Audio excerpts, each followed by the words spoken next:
What's up, Chato? How's it going, man? Just the typical modding. Are we... what are we playing? What are we playing, man? Are we playing the... your mod? Are we playing levels? Or do you got something new? We got something new going on, or what?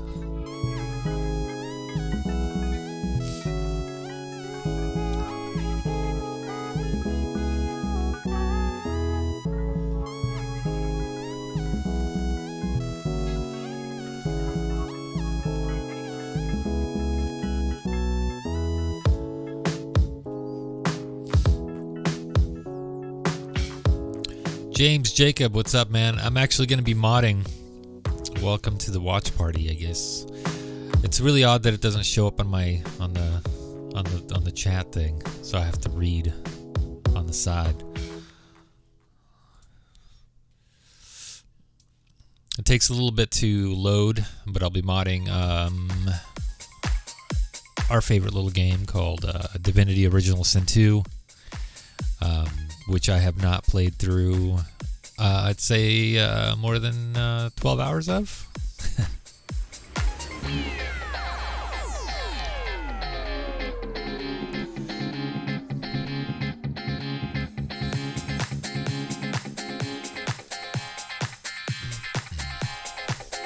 Divinity Original Sin 2, James.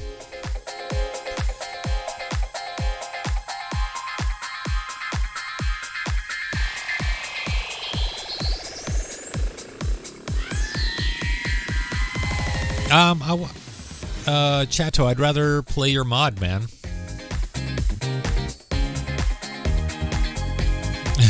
You've been modding levels because of the quarantine. That's great. Yeah, I'd rather just play your mod, man. Because why not? You know, you got it going on.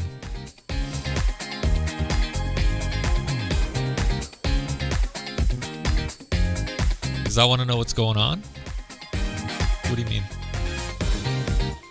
Yeah, I want to know what's going on in his mod. I want to see the updates. I want to see all the changes that you've made. You know, it'd be cool.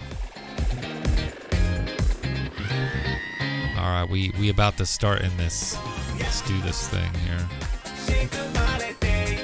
If you're brand new to the stream, I am a modder, and primarily, this is what I do. This is what I do here. Where you see, I'm turning on the music a little bit here.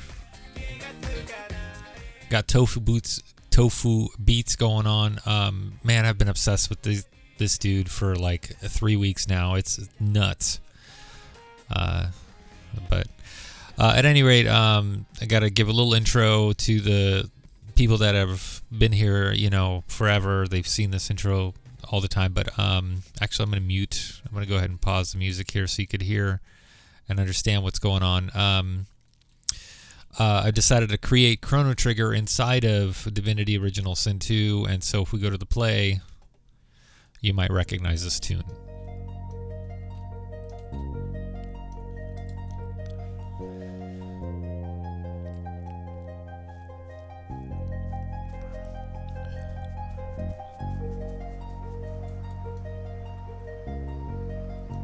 Really? You got combat music to play without overlapping. What do you mean combat music? Like regular in-game combat music or custom?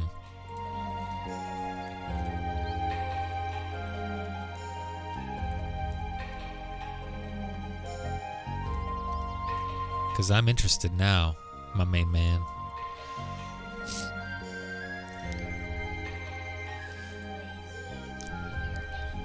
Is he actually my main man? He's one of the main men. How did you do? You're one of the main men. Don't worry. You're one of my main dudes too, bro. Calm down. Kid's getting jealous.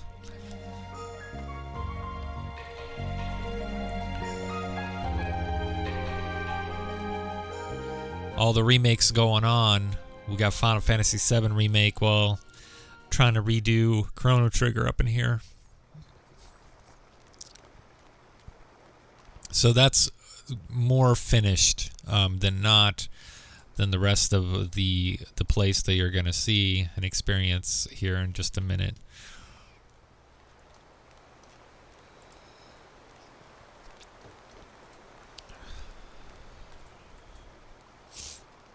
Let me make this a little bit bigger for you guys.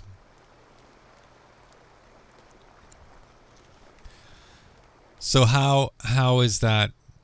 How did you do that? Is it through scripting, Chato, that you did that, or is it just kind of normal things? Because I guess you could say in scripting, you could say when combat starts, stop HUD music, right? If I'm not mistaken, you could do that. I think there is a stop command for HUD music.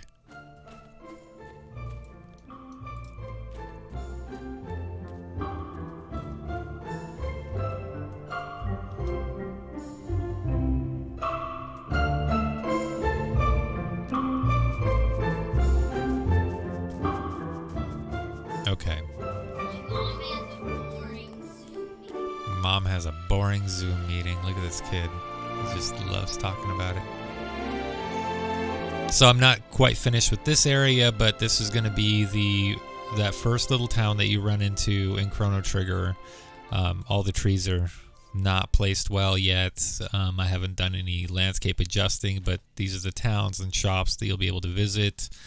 I think I got the buildings kind of hammered down pretty well.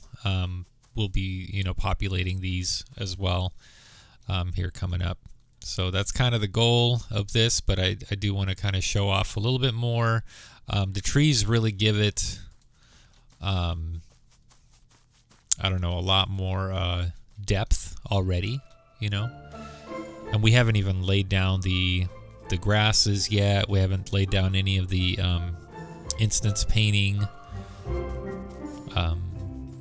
And there's going to be a lot to do here, so looking forward to that.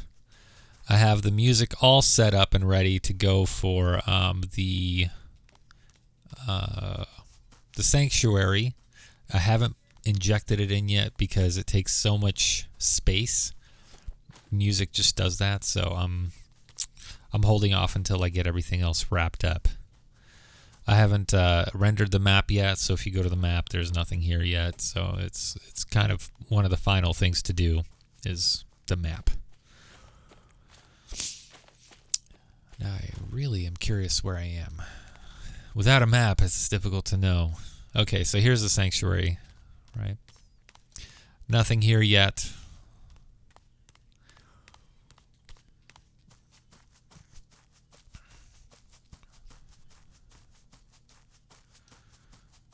But as you go up here, this is where you approach the castle.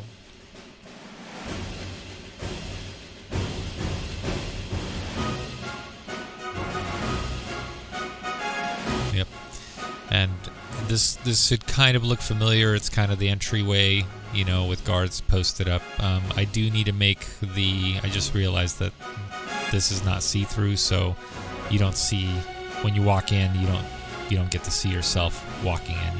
You're kind of hidden behind the wall. I'll need to adjust that. But here are the thrones. Everything else, and it needs to be populated with furniture and whatnot.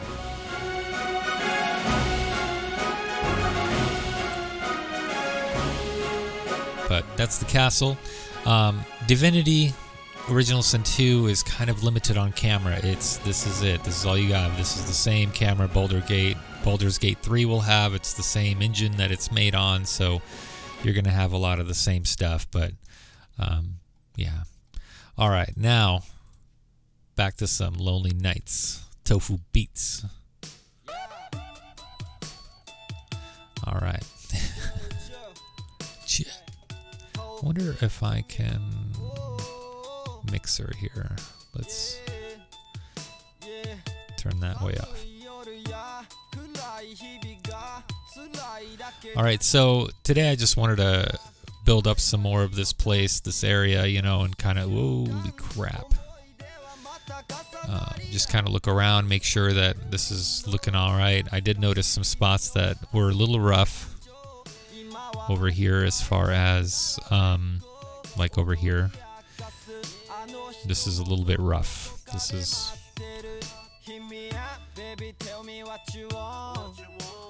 needs to be smoothed out.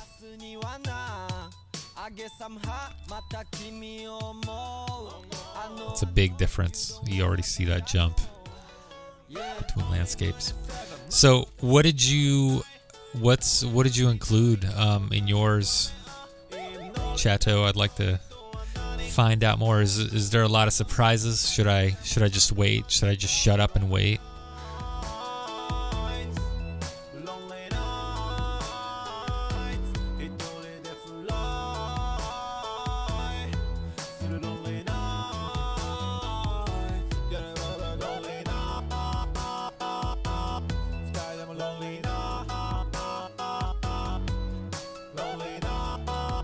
Surprise, surprise, surprise. Okay, I could wait, dog. I could wait. I'm okay with that.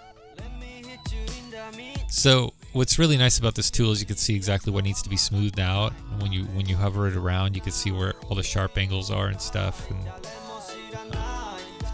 the only thing that sucks is that it doesn't have a a strength control, so how fast it smooths something out. That's the only downside. It seems like the bigger the area that you choose, if it was like this big, the faster it goes, So, but all this does is take a sample of the highest and lowest point, and then just kind of meets in the middle. Takes an average. It's all Smooth ever does. Alright, so those are some of the rough spots I wanted to clean up.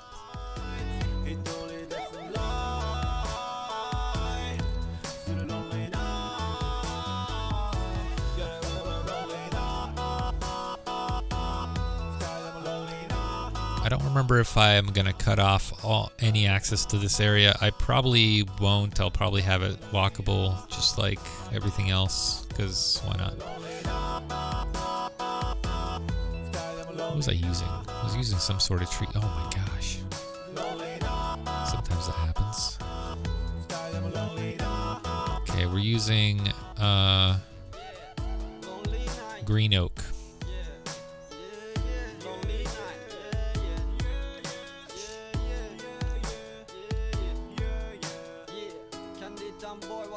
Let's check out the previews on those. Okay. Here's a beehive one, a dead one. We're gonna use all of them.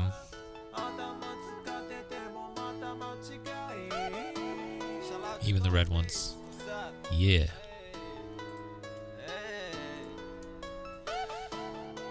I'll lead the way. Oh.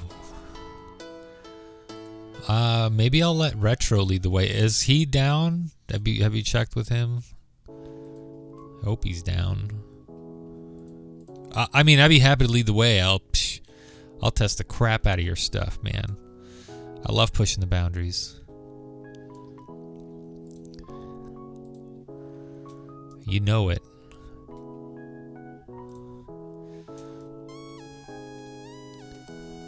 I'm gonna queue up some other music too here, so we're not listening to the same kind of tracks here.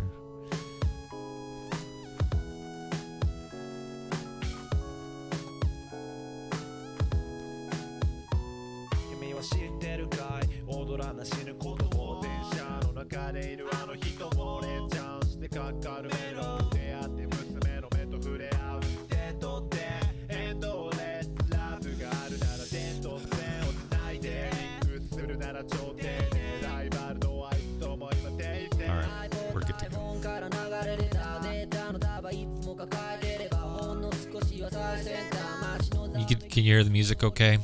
Is it too loud? Let me know if it's too loud. If it's too distracting too.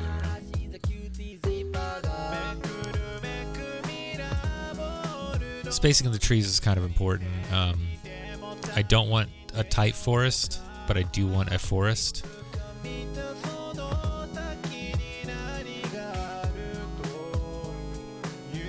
So these little guys are going away. There was just somewhere I put them while I accidentally selected a whole bunch. So one thing I forgot to do is random rotation, random scale, and minimum, which is 0.8. This will give me a random rotation every time I play something, and a random scale between 0.8 and 1. And I leave the random rotation speed alone because it really doesn't matter for trees.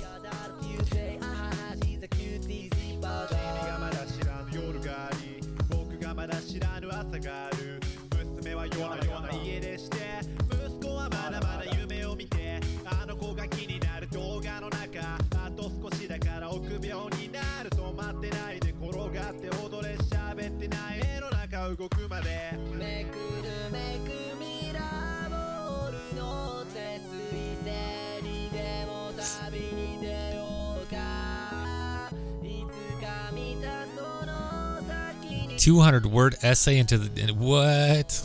Can you do that? Isn't that too many words? I don't remember how many characters you could have in one comment. I'll check it out after I place all these trees.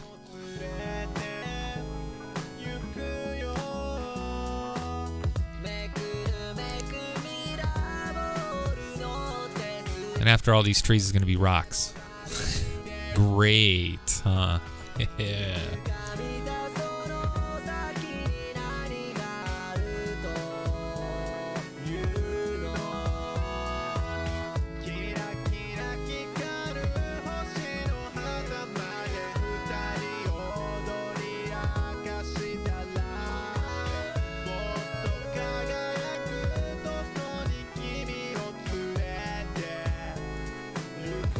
So how's working from home, Chato? Has it been all right? Burley, what's up? How's it going?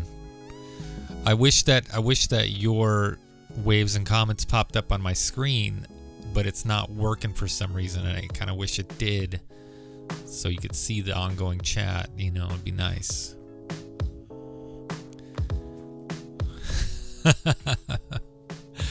That's all. Yeah, that's really that's fine, dude. I wish I could work from home. I mean, it would be a difficult job for me to work from home, but that would be nice. I don't think it's something I could do though.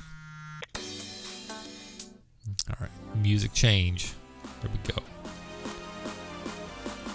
So I've been like super into Japanese rap. Like heavy into Japanese rap.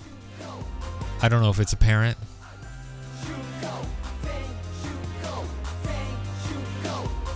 But like I've been obsessed. I've been obsessed.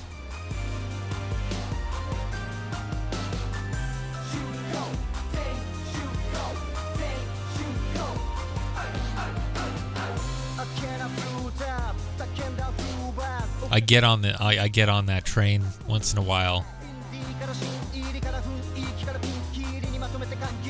And I think the reason for that is because I don't understand much of what they're saying. Like here and there I'll pick up, on a couple of words what it's meaning, but for the most part, no, not really. And I kind of like that because it clears my mind, I'm not paying attention to what they're saying. Typically with music, I'm always like looking for the metaphors and like the similes and just the meaning of music,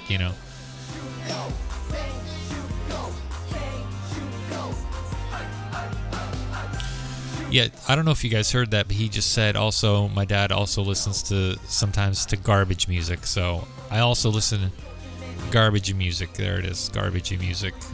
That was directly for my son.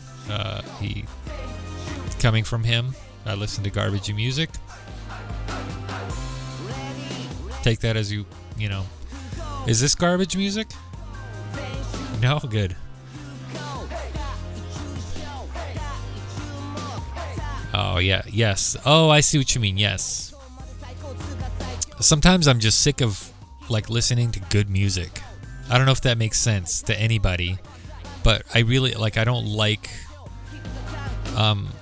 good music, so I like to just listen to the raw stuff out there that's just recorded on a little tiny tape player or something. It's just garbo quality, and I love it. I don't know what it is.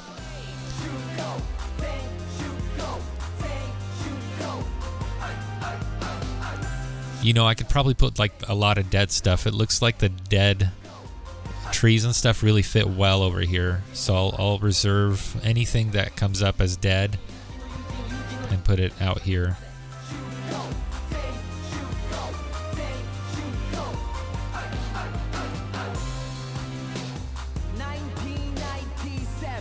$1997.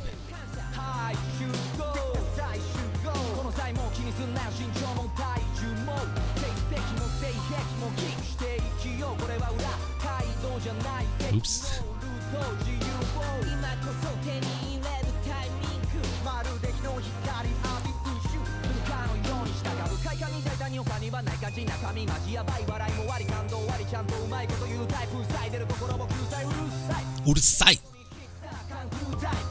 That means shut up. See, yeah. Got some of the words out there.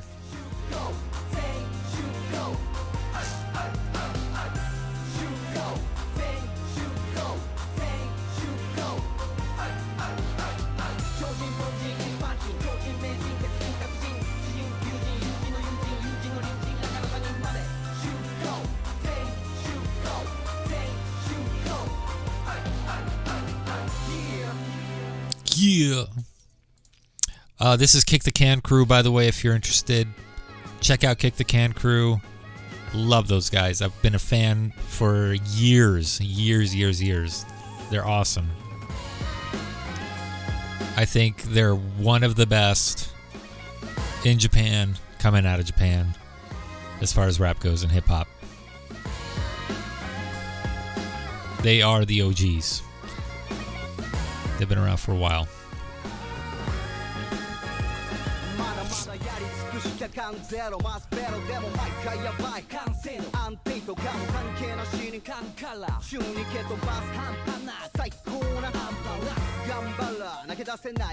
Man, I've been lucky with this, the bush there. That's what she said.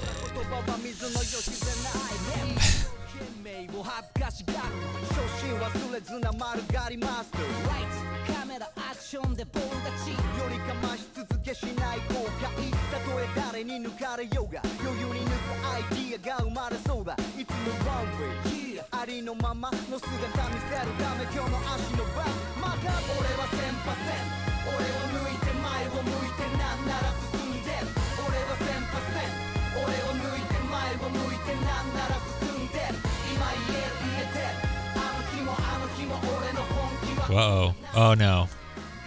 Please no. Do we have a crash incoming?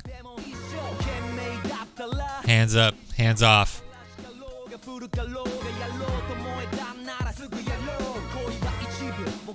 Please, dear God, no crash.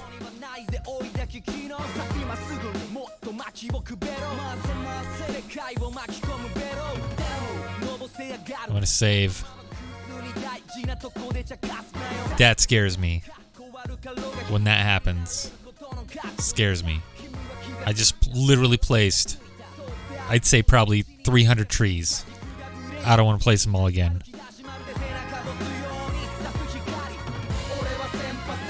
It just stopped. It stopped showing me the trees, Liam. It stopped showing me the trees. Okay. Okay. Not responding. We're good.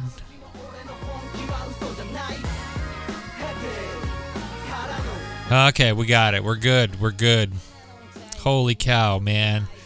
Ooh, that'll make your heart skip a beat. Honestly. Anybody that's modded this before knows exactly what I'm talking about.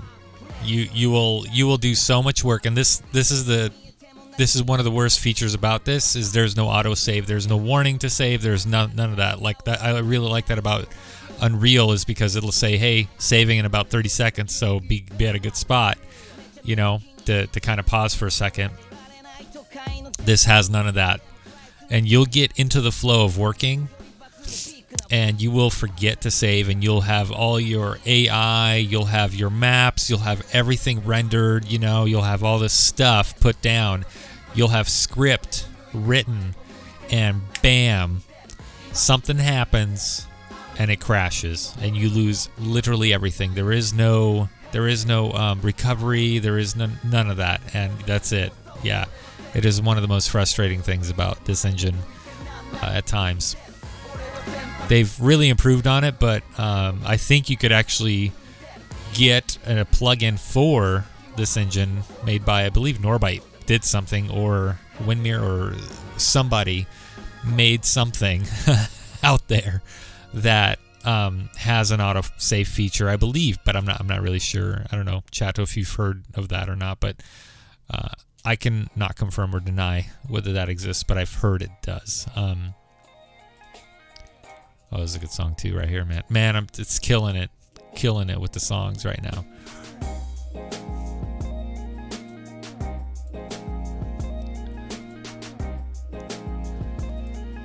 Killing it with this music. But anyways, yeah, that's something that always scares me still to this day. Even though the stability's much improved, sometimes you'll just do something, and it could be random, just a random little thing, like placing a tree and it not having the next one ready for you. Sometimes I've like zoomed out or something, or I've gone into the game mode without saving first, and typically how it goes is if you go into game mode, it'll save first and then let you play it, right? Well, sometimes too much to save, and it'll freak out, not let you play it at all. It's just, you just crash.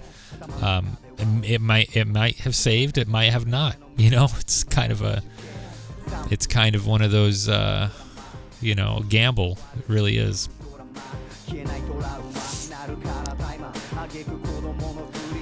Sometimes you get a random rotation that's exactly the same. Control and scroll. Control scroll wheel will fix that.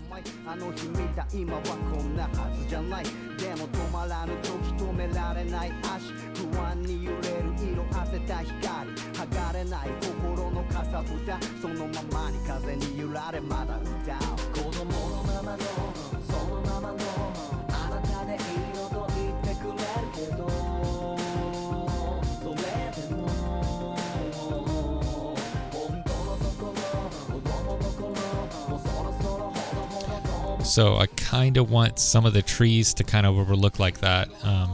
Looks nice. It's a good aesthetic.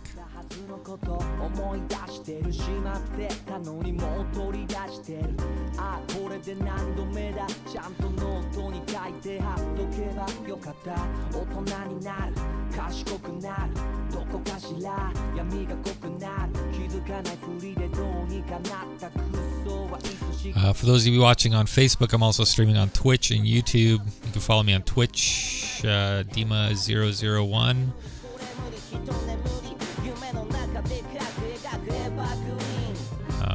Because I don't really stream too often on the old on Facebook. I don't really connect it too often. So if you want to learn more and watch the process happen, I highly recommend subscribing to me and no one else. Damn it.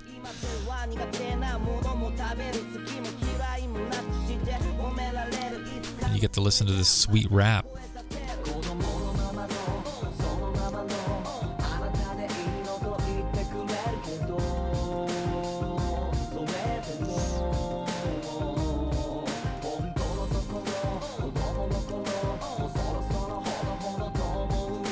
Somebody sent me they were like, hey, I'm really into this song right now, and I'm like, this is not no thanks, no, not my music, not my jam.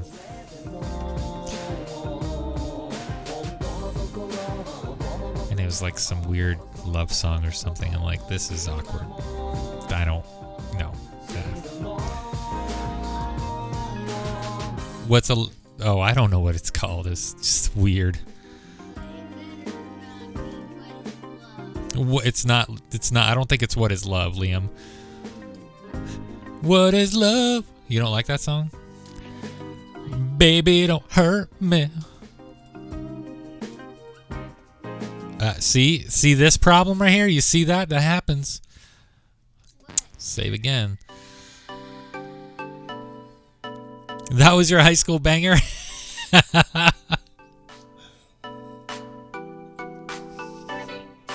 Like at dances and stuff, or what? Just like randomly, like you'd be hanging out with your boys, bumping on the car stereo.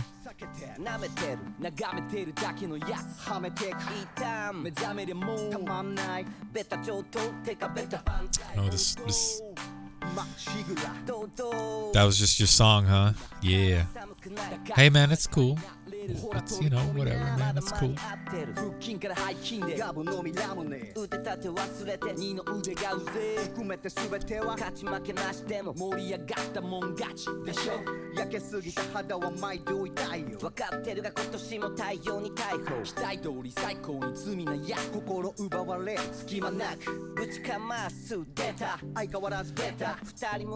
So on my property there's all these like stupid birch trees, and they pretty much all look like these dead trees right here. Not because it's springtime, I'm saying like all year round. They are like the palm trees of Alaska. I freaking hate birch trees. I hate them so much. They're dead and they are ugly, and like the branches are only up high. That's it, you know. Hate them.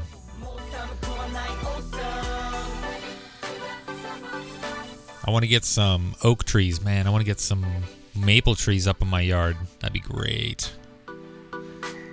I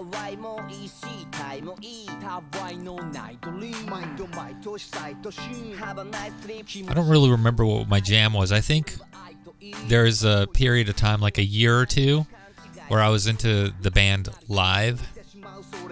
But that was when they were kind of big-ish. Live, you know. I was really into them, but I don't know if I had like the music. I don't know.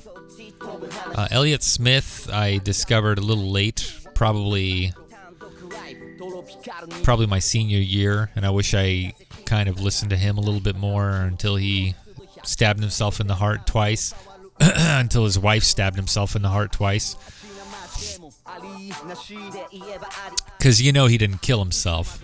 Anybody knows Elliott Smith? Nah. Ain't nobody doing that. Kind of like Carol Baskin. You know, Carol Baskin pretty much, yeah. Oh, we all know. We all know. Come on, Carol. Stop hiding. We know what you did. Carol Baskin. Carol Basket case. She's apparently been in hiding because she's been receiving death threats and stuff from the general public, asking, you know, for Don's body, where he is and stuff. So.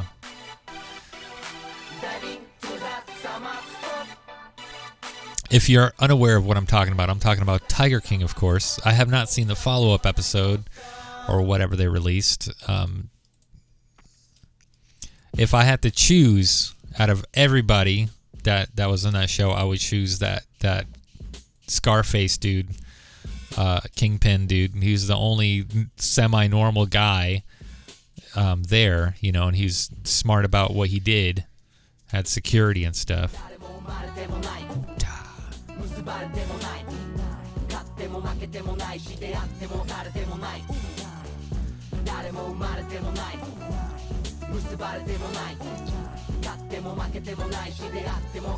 I've been into watching docuseries on Netflix. Crazy stuff on there, man.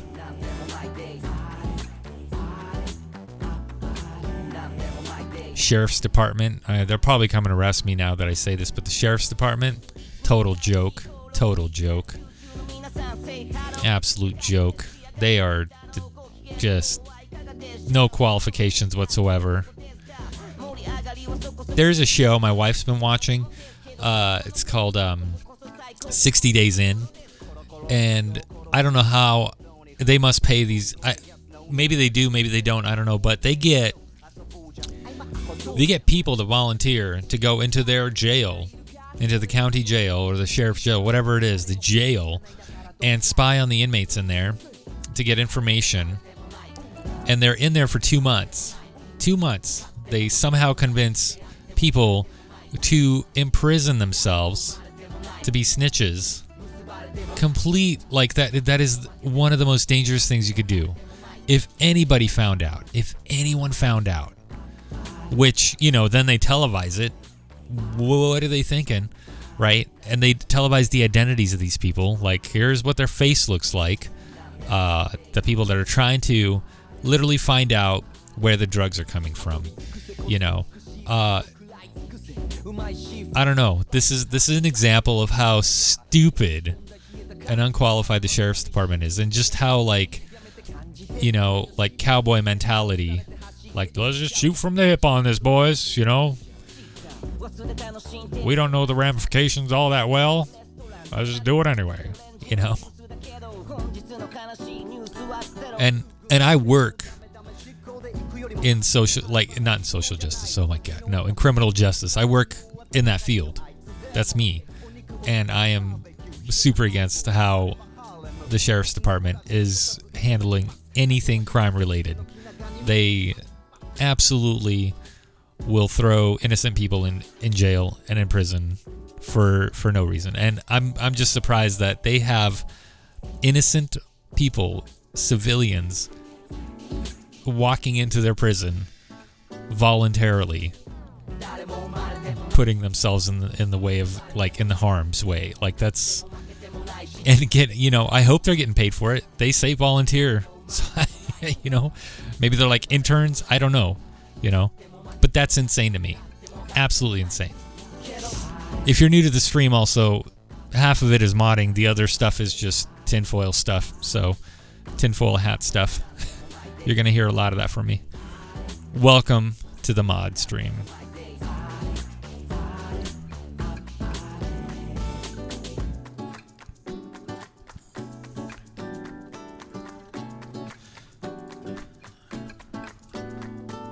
So if you ever get arrested by any of the sheriff's department fellas out there, ask for a lawyer immediately, even if you're innocent.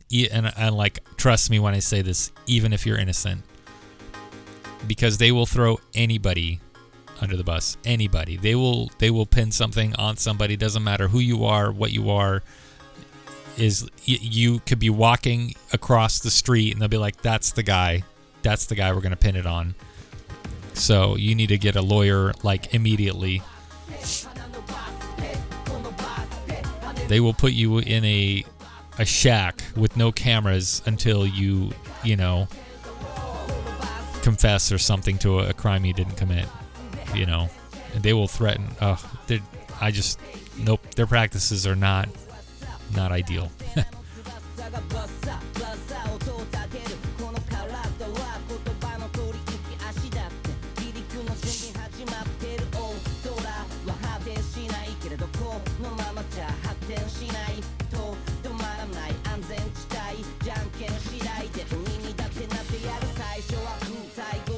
Other than that, I have no problems with anything else, except for the NYPD. Sometimes those guys, the boys in blue over there, get a little fishy, but that's because they're just so big. It's very big departments over there, so things slip through the cracks. Oh man, that's a lot of trees. Look at that. It's a ton of trees. Doing good. Look at that. All right, we're going to save this.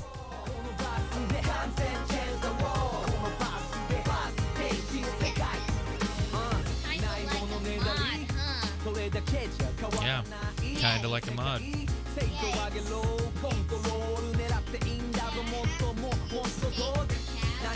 Yeah.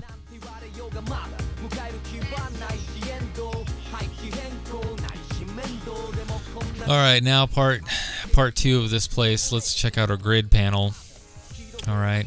So what I'm looking for specifically is, so I did make some changes over here, in height, elevation, and whatnot. So I'll have to see right here, the land is popping through.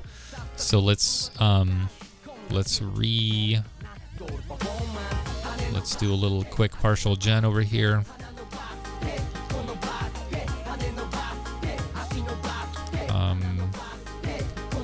For the most part, if you don't see too many changes, if you don't see your land coming through like this right here, if you don't see it coming through the green, Liam, then it's fine. You don't need to regenerate. It'll be okay, because it's just your walkable area. But if it's coming through that green area, you're gonna start clipping through it when you walk around on it. So you just want to make sure that that's not happening. So far, if I remember correctly, it's just those 2 areas that I kind of smoothed out dramatically. So that's all that I'll probably have to do here. Now, because I put down trees, brand new trees over here, I will have to re-render this whole section, so it knows that those trees have collision, and when you're walking around, you don't go through the trees, you actually go around them when you're trying to walk through. And it'll make, except for these bushes are too small enough that it doesn't matter, but like you see the red spots now appear, that's what you want. So because I put some down, I'm just gonna full generate it. I don't even know why I did a partial on it. I don't have to update the mod or anything, so we'll just do a full gen on it.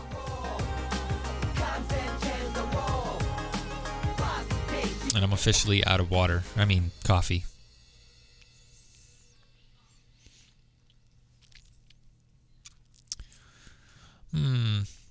I've been looking for a new computer case. And there's one particularly that I'm actually pretty attracted to, and it's I forgot who makes it. Leaf La or something like that. I don't know. I'll have to look it up again. But they're really nice. I'm looking for a case that has a hot swap hard drive. So a hot swap is where I could just put a hard drive in really quick and just exchange hard drives on the fly like that. Mine right now has a hot swap right on top. I just plug in whatever I want. And it's really nice.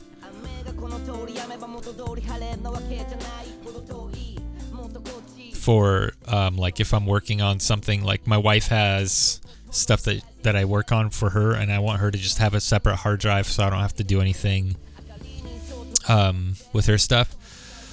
I don't have to deal with it or whatever. So I'm looking for a case that supports hot swappable feature, or has a hot swappable feature on it. And yeah, this is good. This is good. Red, can't get there. And what else do I want? I want there's the new ones. Yeah, portable SSD, basically. Exactly. It's exactly what I'd use it for. It's just nice, to have a hot swap. What's going on over here? This is odd. This is really odd looking. Okay, I think what's going on is the elevation of the ground over here is a little higher than. Let's see. Oh, this was not walkable. That's a problem. Yeah, this needs to be walkable. Or am I using the walkable? So you don't want to hit walk on, because that'll make these walls, these edges to be able to, you could walk on those edges and you won't be able to go through the door. You want it to be walkable, meaning that the floor is walkable. So let's go back to the AI grid here. and just partial generate it. Yeah, that's better. That's exactly what you want right there. See this spot though, right here? That can be a problem because it's not technically a walkable surface. It is right now, like this, down. But if it's up too high and it's not considered a walkable surface, let's go to the sidebar. Like if you click walkable, that won't do anything, but on this one you have to hit walk on, so you could actually walk on this and go through the door. So what I'm doing here is I have this as a kind of foundation, and then the wall is built onto the foundation. The reason for that is sometimes you have, if you don't have the foundation, your elevation of your terrain changes, and instead of dealing with the elevation in the house, you just have that one foundation that just looks like it's, you know, meant to be there and all that stuff. So it's, you know, it changes with the elevation, and it's a good idea to have that anyway. So use a foundation anytime you want to build a house. It'll help out considerably. I don't know what I was going on with here, but it's got to get changed. Easiest way to do that is to flatten it at first,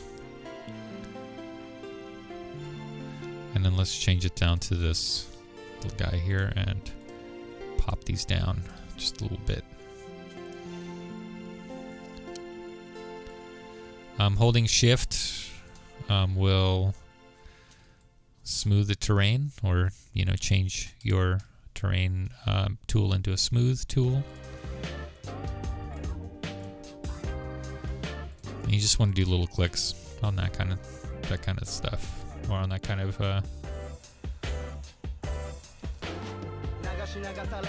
thing, I guess. I don't know. Whatever. So that looks all right there. And you don't have to have the foundation going all the way. This could be used as something else. You know, it could be used as somewhere you put a countertop or something like that. So here I'll probably use this to be countertops, and, you know, just have stuff on top of it. You can get creative with it. You know, you could have it empty, or you don't have to have it empty. I don't know. Yeah. It's up to you. Let's see here. That looks all right. Some of these you won't be able to go into, so it doesn't matter if the terrain is there or not.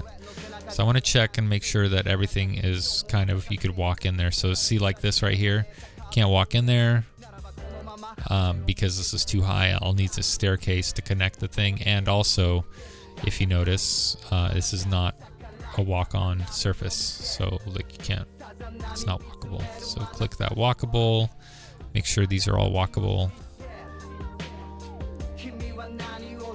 so you can go inside and walk inside. Is this walkable? It's not walkable. Okay, so here's that see-through option. So we'll select all three of these wall pieces, and we'll just see what's going on here. See-through is not clicked, so we're going to click see-through. Just make sure all of them are like that. Is that only one? Oh, okay. It's one tall piece. I thought it was, you know, more than that. But you want to have that on. See-through. See-through. That's good. Okay, so if those are see-through, these are see-through. That's how I have it set up. Okay. And this is most likely already see-through because it's a low wall. Usually those are default see-through.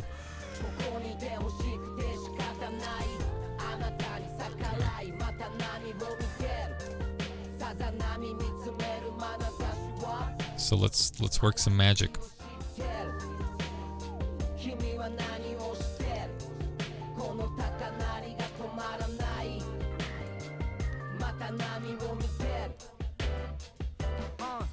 Okay, that's It's now walkable terrain inside. And if it's green like that, that means it's connected. Even though this is up above the green surface here. Let's actually double check real quick to make sure that it's hard to select these sometimes because I'm not even in the right selector mode. Okay. But so this would be a problem right here because it's red. I'm gonna drop it down just a little bit like that. But I kind of like that. So this is something that I'll have to do with the terrain. Smooth.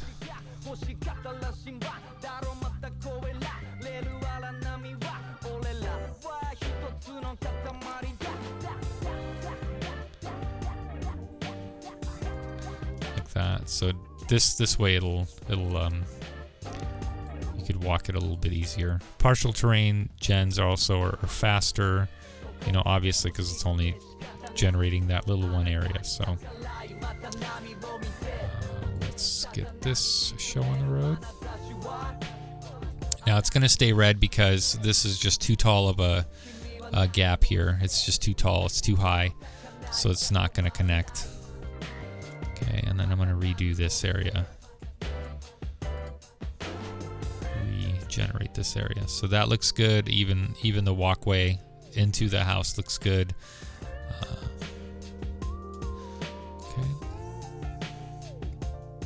So this is the only one that really needs fixing, and the way to do this is just add some stairs. And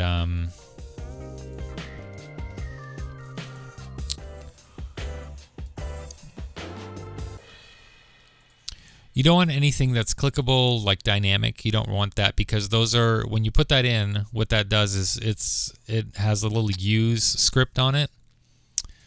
And you could take that off, obviously, and do without. But starting out, if you want to use an actual staircase, you can, I don't know if you could find one here. Oh yeah, okay. So here it is, scenery. I'll probably have some stone.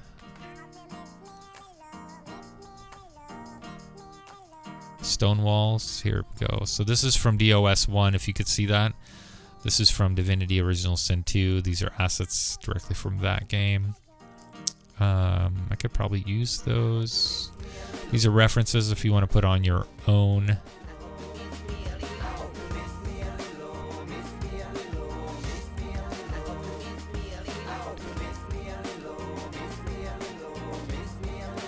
It's a little too fancy for the house I want.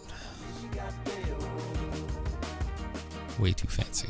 Way too fancy. Oh my god. Bernard stairs. I don't even know what that looks like, to be honest. No idea.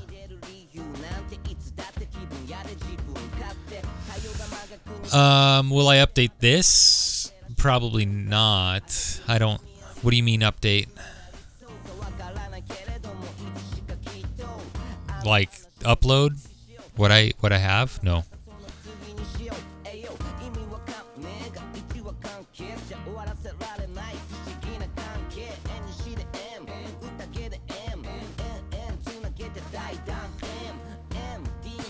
Just because right now everything else is working in game. Well, I think it is, at least. I don't know. Maybe it's not.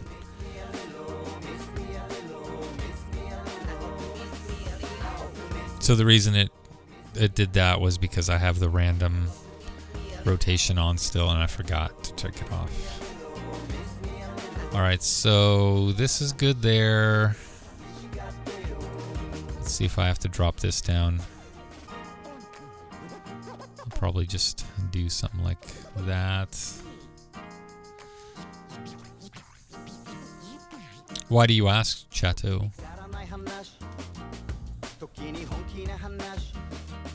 I wasn't really planning on doing. I mean, this is all still like inaccessible, you know, to the general public. Oh, okay, yeah. No, I'm not gonna quite do that yet.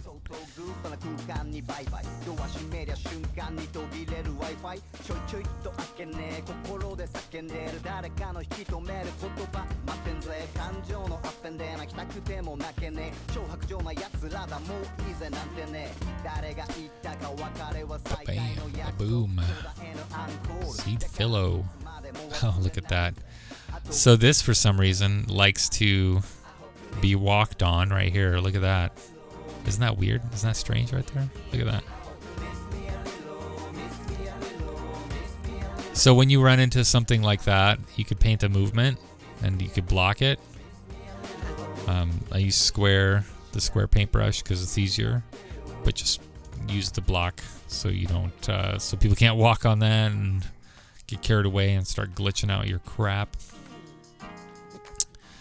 For some reason, this is still not accessible, probably because this cannot be walked on. Possibly.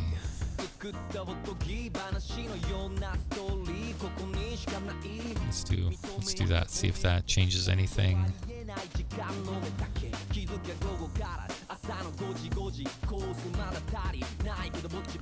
What the hell, man?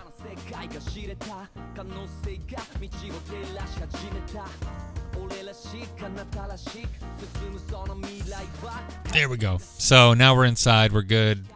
This needed to be a walk-on surface, so you could walk on this ledge to get inside. I like to do the AI walking grids like that because I want it all to connect into one seamless piece without having to insert too many of the triggers.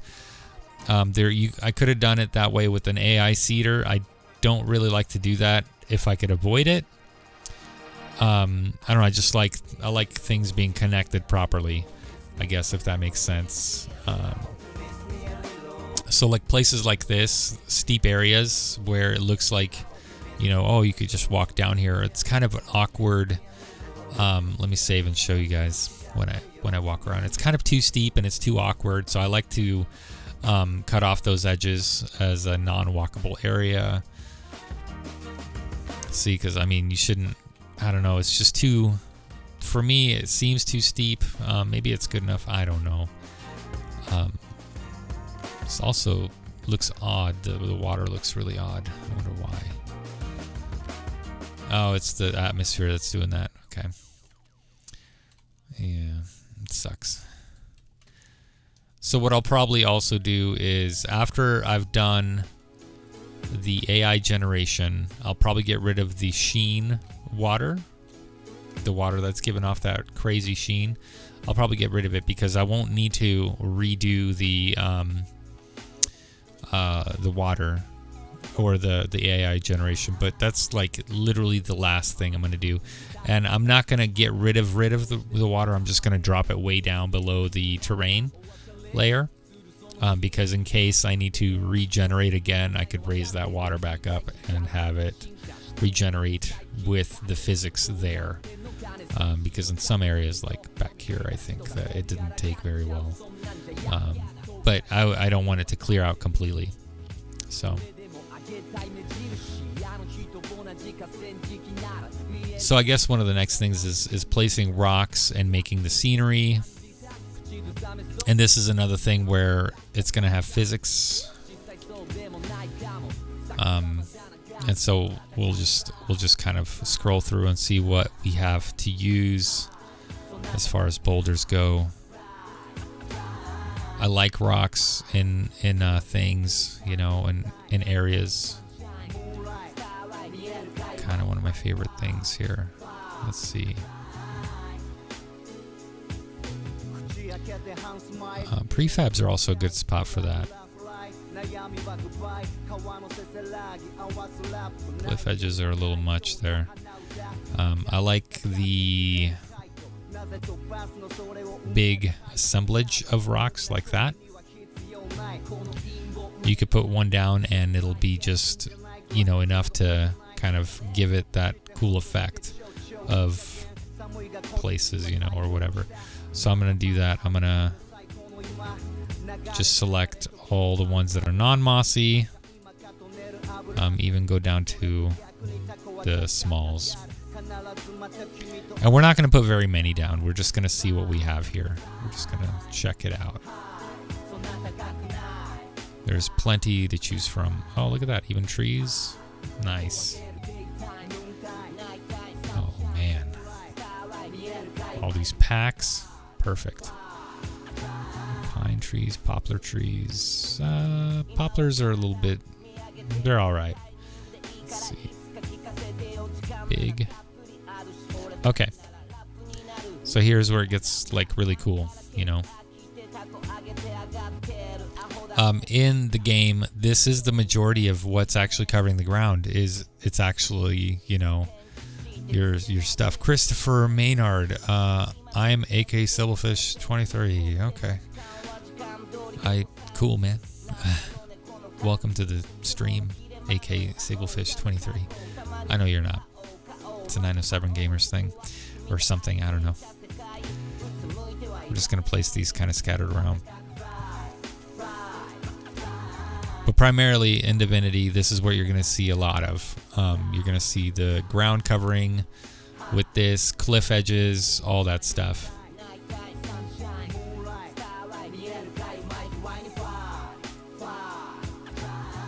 And so that's what I'm going to do as well.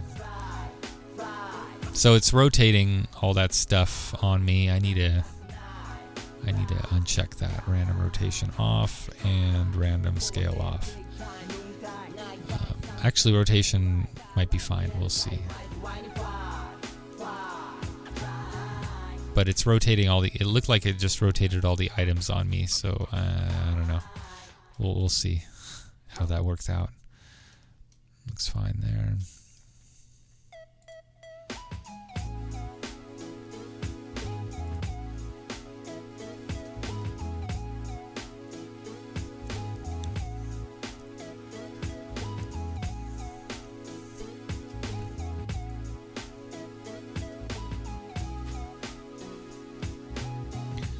Come up here and do the same thing.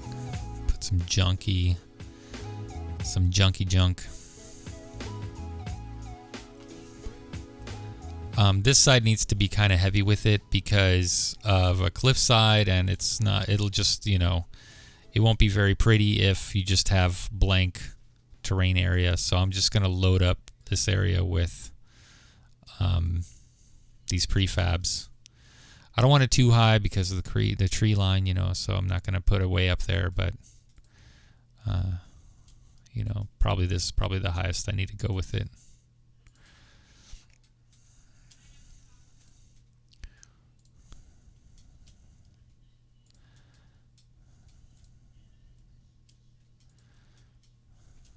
And this is a really quick, cheap way. Cheap by meaning like saves a lot of time to put down a lot of scenery all at once is using these prefabs.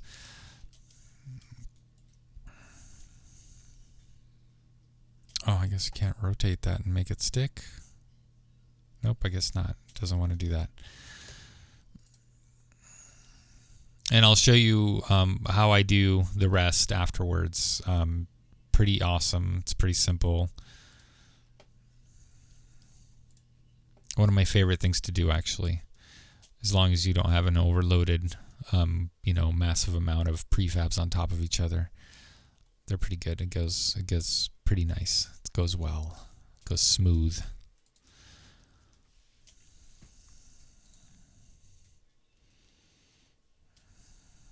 This big ass one right there. Yeah, boy. That's a good one. Fitting. Very fitting right there. We'll have this one over here.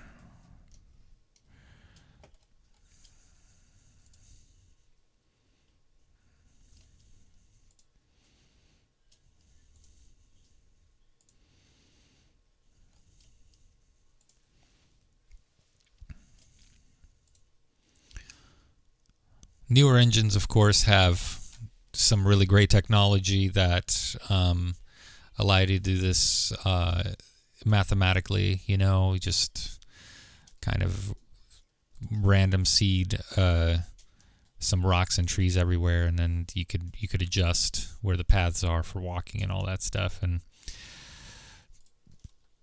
it's kind of, level design is really automated nowadays as well. Like there's a lot of places where especially open world games, they just use a lot of the auto generation, and then they find one that really they like, that works, and then they go from there, or you could go from there, apparently, I guess. So I mean, how much thought really goes into something like World of Warcraft, where they have a world to fill? You know what I mean? They have parameters that they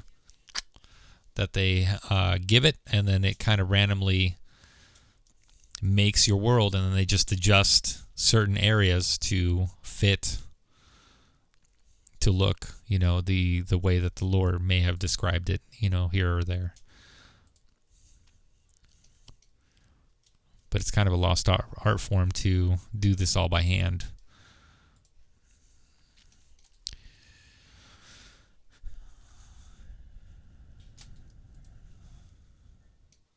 And, maybe it's not even necessary anymore to do it by hand. Who's going to notice the difference, really, if you don't? Let's put one of these big ones right in the center of town.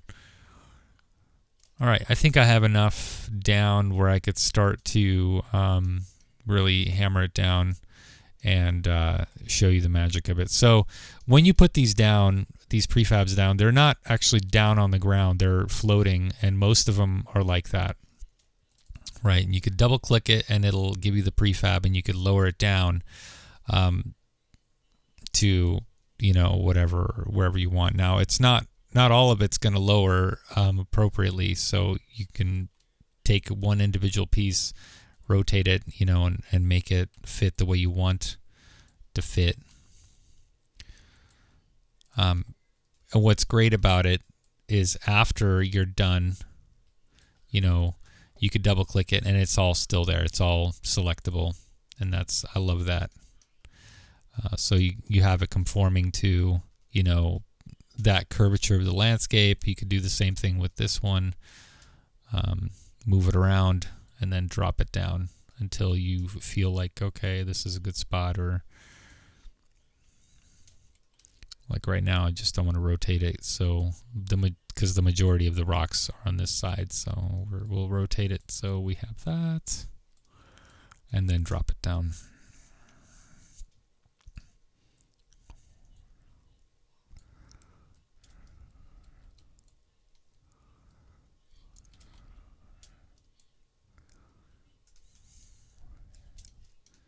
Okay, and then if it kind of inspect all sides, it goes pretty fast. I know it doesn't look like it, but it does actually go pretty fast. You just have to make sure that everything is dropped and touching, the ground pretty well. Even the trees. The trees are most important.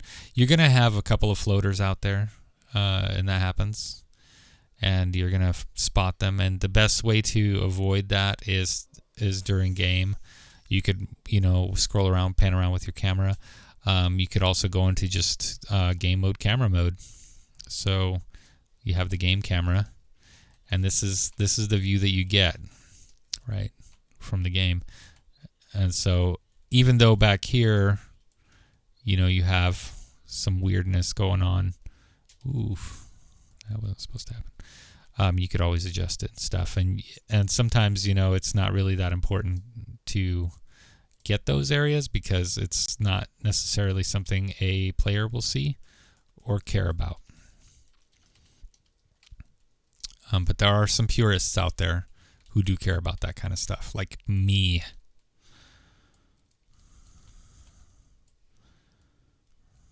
And so the preliminary is this. This is your quick swath. This is what you do to get things down really quick, and you just want to... Eduardo, what's up, man?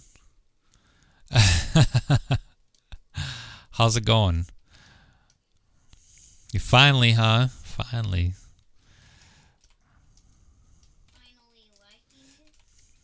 No, my other main man, Eduardo, over here, finally got to reach me on my stream.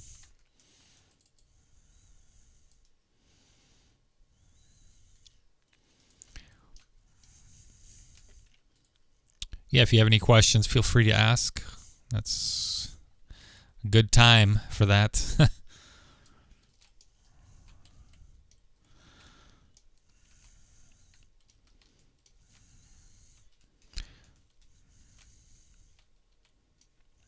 These look pretty good, you know, when they're dropped like that. They look pretty good.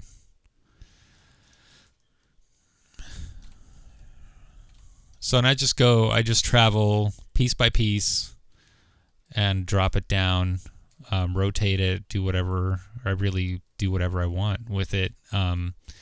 But the magic of it is literally being able to select little bits and pieces of it and drop it down. And you don't have to move them around too much. You don't have to do too much as long as you just straight drop, you know, raise, rotate, whatever you want to make it a little bit different than other prefabs that you may have.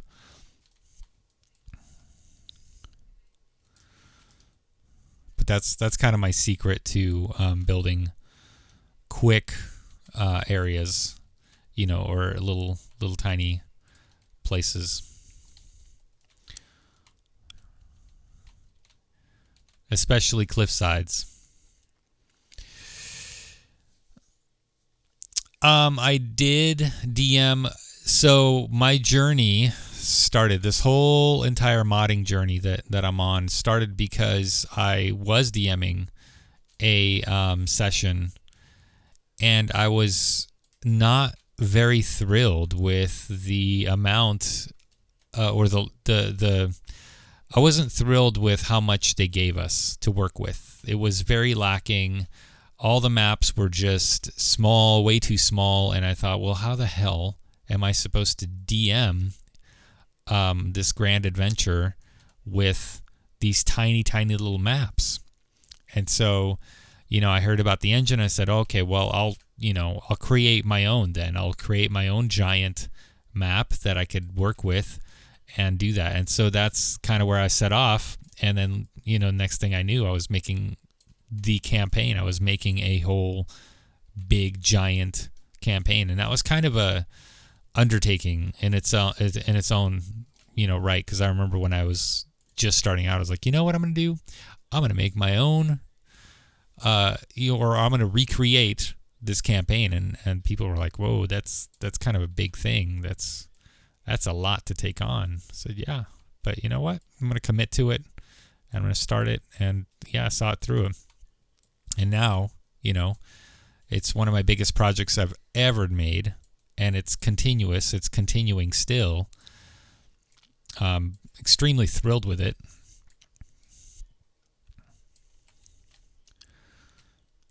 And it's always still in progress. And I've met a lot of good friends because of that.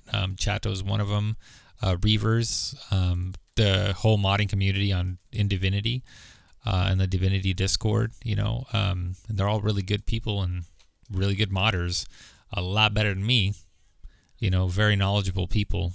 I want to say staff, but they don't work for Larian, but, you know, they're just, that's how I don't know, very grateful for it.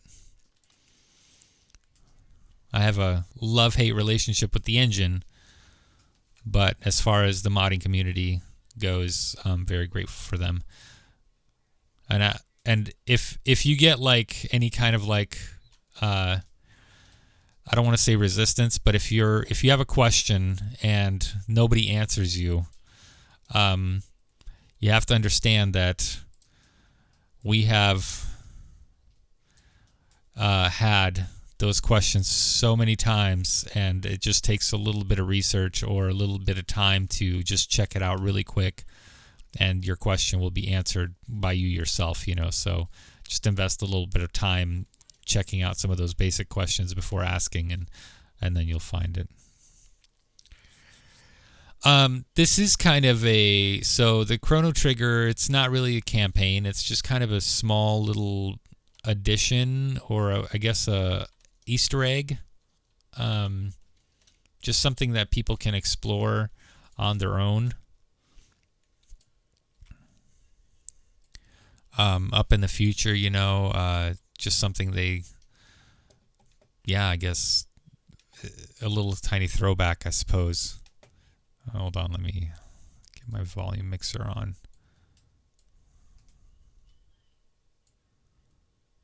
Okay. There, now we should be able to hear any music that comes through. Okay. So and it's kind of like something that I've wanted to do for a long time, is kind of get Chrono Trigger in here. And I have, it's the main portal area where you get the end of time. That's actually in the main map already. It's there. Specchio is in there.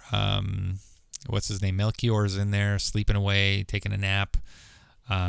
All that's there, and I want to kind of open up portals and have players travel to areas in Chrono Trigger that are, kind of before the time Chrono travels to them, and I kind of want to incorporate that lore into... Oh, come on, give me what I want into this game, and it's, whatever, it's not...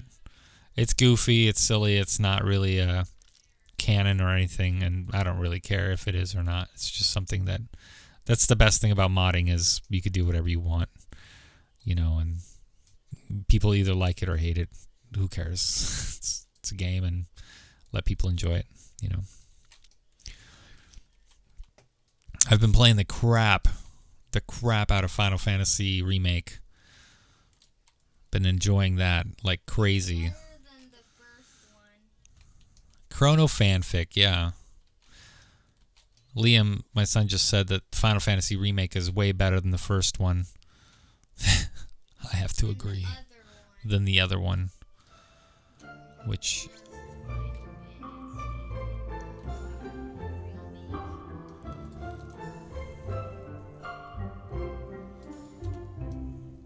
we have entered town.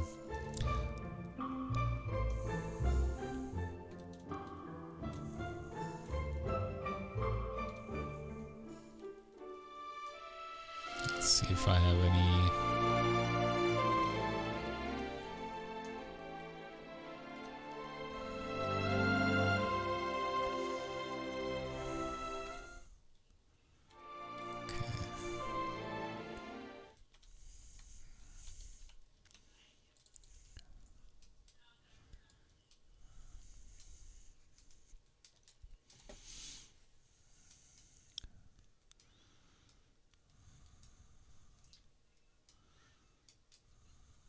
That's great.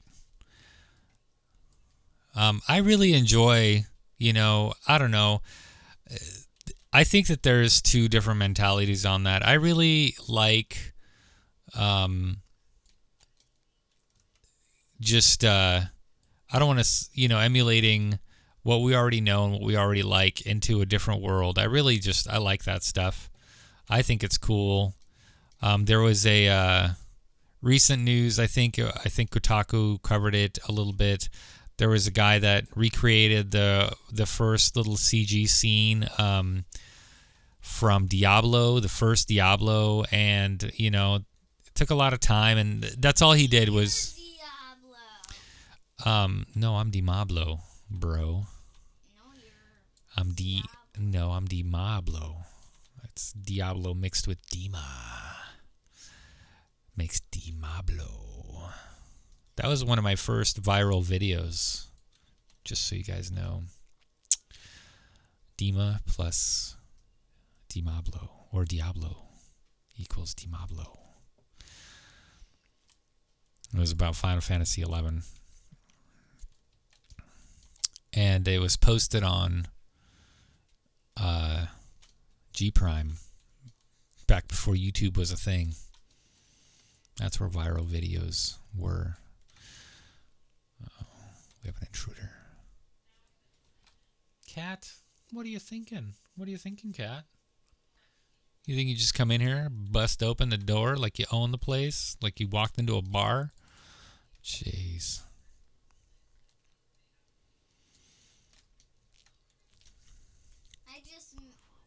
I just made my world more improved with more stuff. My son made a story, and I'm actually kind of impressed because he wrote a story, and it's his basic story, but what he did was different than what I would have expected, which is he did kind of a storyboard with it, because afterwards he drew like this comic book thing with it, and I'm like, wow, that's actually quite clever and impressive. I'm pretty impressed for a 7-year-old. It's pretty great.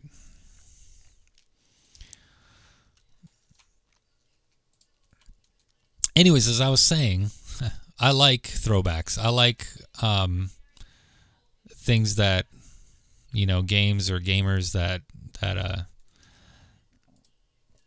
honor the originals, or honor that kind of stuff. It goes, I don't know, and this is kind of my way of honoring Chrono Trigger, which is a timeless RPG. It really is. No pun intended because of the context, but yeah.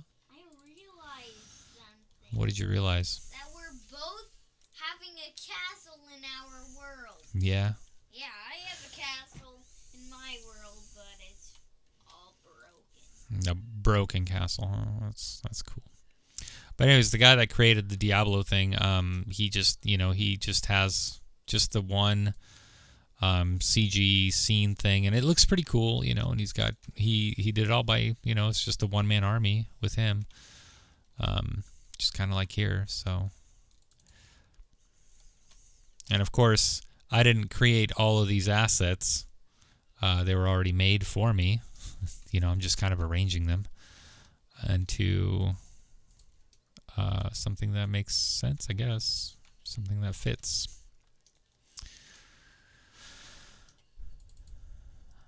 So this area is kind of nice. This is pretty groovy. This is pretty simple to work with here. And you don't have to have it just snap on directly on. You could drop it down to however deep you want, and none will be the wiser.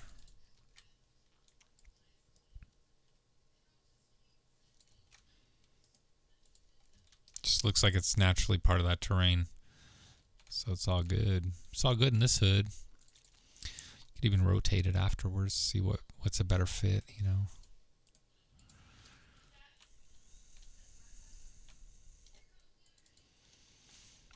Oh man, I just thought of a really good pun. Not a pun, but a thing. So there's sarcasm, right? But what if you're snarky? It's a snarkasm. Like snarky sarcasm. Yeah, there you go. That one's a free one, guys. That one I'll let you have for free. Use it. Snarkasm.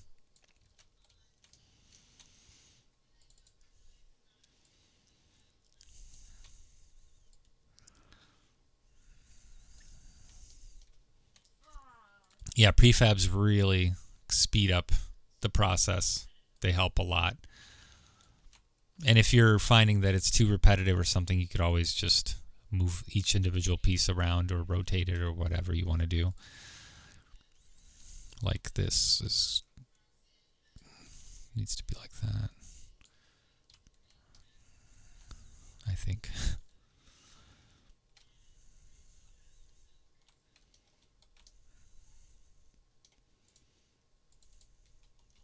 Is this down on the ground? This doesn't even... There we go. I don't think I dropped that one.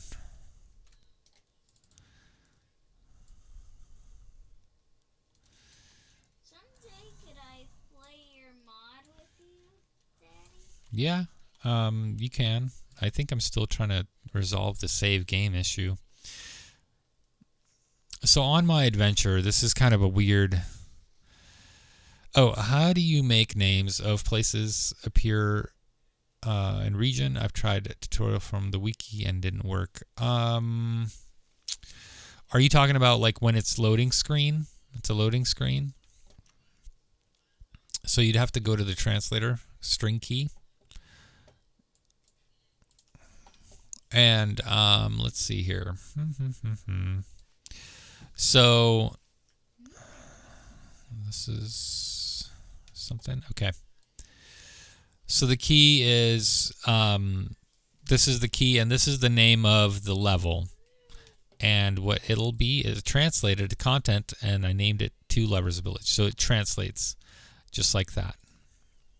So when you enter the Pyramid of Shadow Floor 1, you actually enter Pyramid of Shadows. So this is the level name, and this is what it's going to appear when you load. Then I have a slightly used journal, POS slightly used journal. This is the item, and then this is what the contents are, right? Or the translated. Overheard something piqued my interest. There was some ritual outside, and this is an actual journal that you find in a thing. So you would make it under your mod, right? And then just you might have this already, or you may not. But you can make it under whatever language you have, and then just I think you need a new, create new, and then title it whatever you need to do, and that's kind of your start of the journey. But it is whatever your item or level or the name of your object, and then it translates over here into what you want it to actually display. So for instance, let's make this one here. So this is Chrono Trigger maps, and then it would translate into Guardia, because that's the area. That. That's a good question. I don't think I've ever done that. But that is a good question. I should look into that. I thought it was the same kind of deal. I thought it was in the translated key. A landmark or a square. Yeah. So Chato, what he's asking is when you enter a region inside of a map, like I have different regions here, right? So I have, let me just go to editor camera. So like this is the woods, mystical woods, and there's a region trigger in here. So when they enter that region trigger, something will display on up here, like you've entered, mystical woods or something. Same with here. This is I forgot what town this was, but it's a specific town, and a little title will come up, now entered blah blah blah. Same with the castle. If you enter the castle, Guardia Castle. I think it's the same thing. It's a translate key, but I'm not sure. Let's go to the wiki. Let's go to that little engine wiki. Is it there? Is it let's see. How would I even ask the question on it?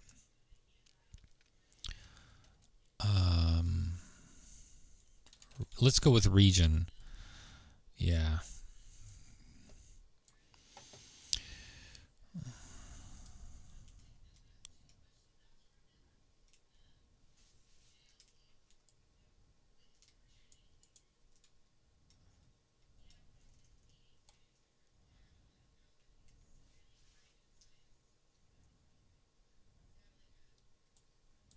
Okay, we got something here. Okay, full definition. Character entered region, string, region. Okay, so that's the event. Thrown when character enters. Parameters, character. Name centered. Menu. Notes for characters aesthetically placed in level using editors.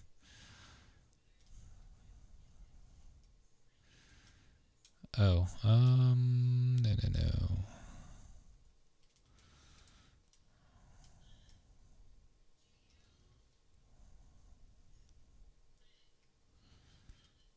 Oh, UI notification, right? Subregion. Yep. Okay, here we go. So like holding cell. Subregion used to provide some blah, blah, blah. Okay, adding subregion UI notifications to your level. Create a trigger to define the sub. Okay, so this is, I'm guessing this is just a box trigger.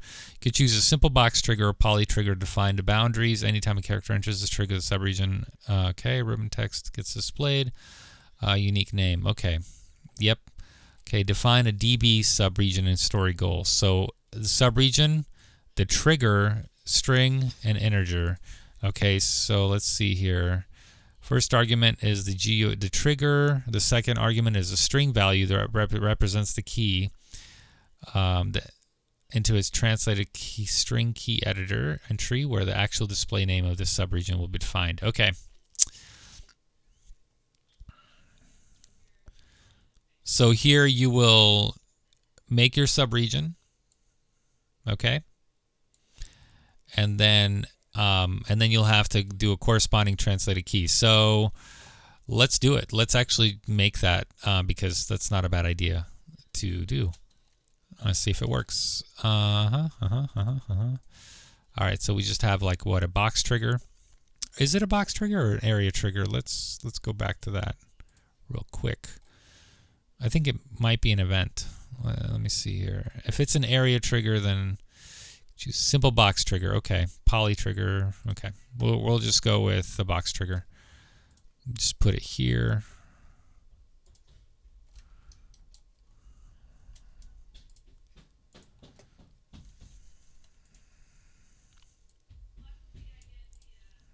Oh my God, my kid is going crazy over there. All right, sidebar, and let's call this, what is the town name? The hell is this region? Let's call it village.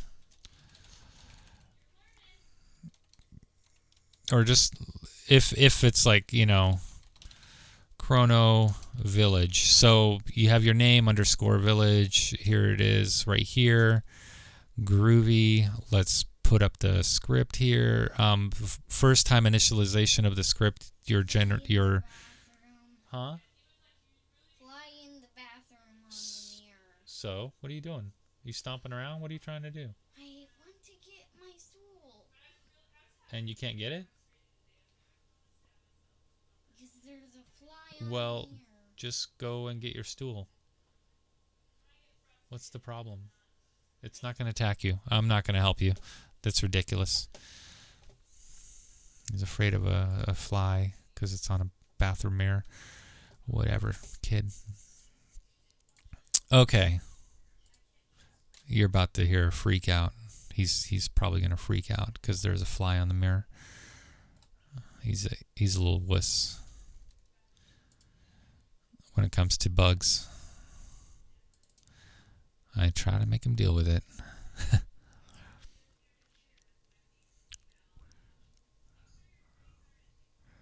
All right, where was I? I don't even think I have a Chrono Trigger anything here yet.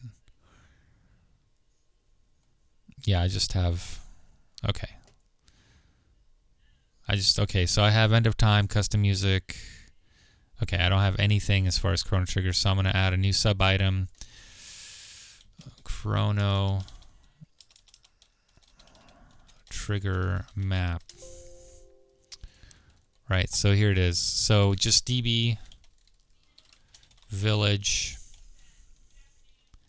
and then what was the trigger name? Is Chrono Village.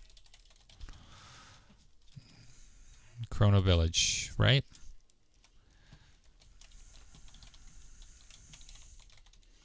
Chrono Village 0, I believe. And then close it off. Okay, so we'll just do the, oh wait, no. We want to do sub region. That's what we want. Now sub-region marker, I'm not sure. I think that's on a map, right? I believe. So there it is, sub-region. Do I need to put in? I think this is defined quite well here. So next thing to do is I'm just going to copy this, which is the name of this right here. Do I have my translator key already up? Yep. Okay, so I'll just do that, put it in there, and this is going to be village. So just that's what it'll appear. All right, we'll save this. It's not going to come up yet because I haven't saved and built the story yet. So we're going to build the story and see if it works.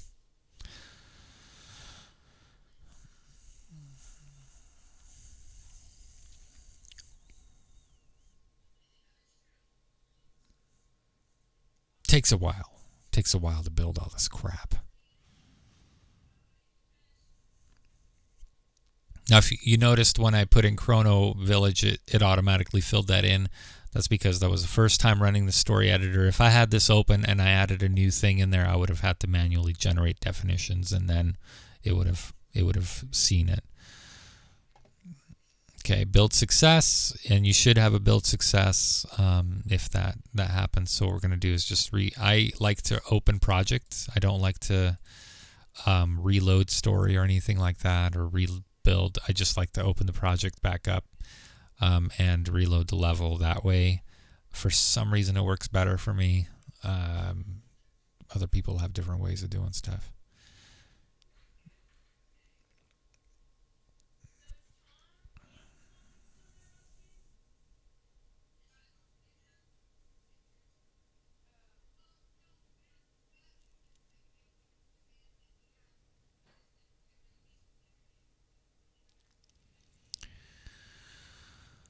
Oh, this takes a while. It's saving all the crap I did, so hold tight, folks.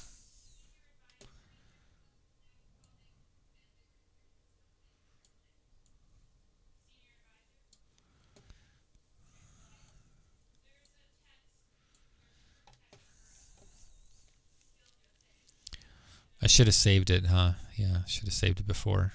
Okay, there we go.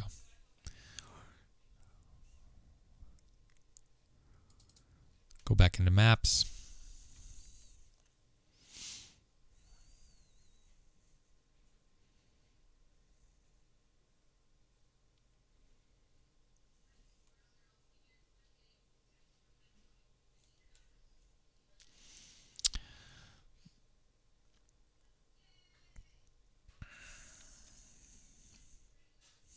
All right. Here we are loaded back in. So here's where our box trigger is. Let me adjust this just so it's out of the way, and maybe plop it down over here somewhere instead. Just so, oops. Oh my God.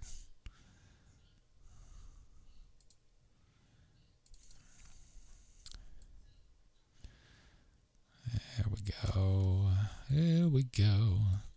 To save the day.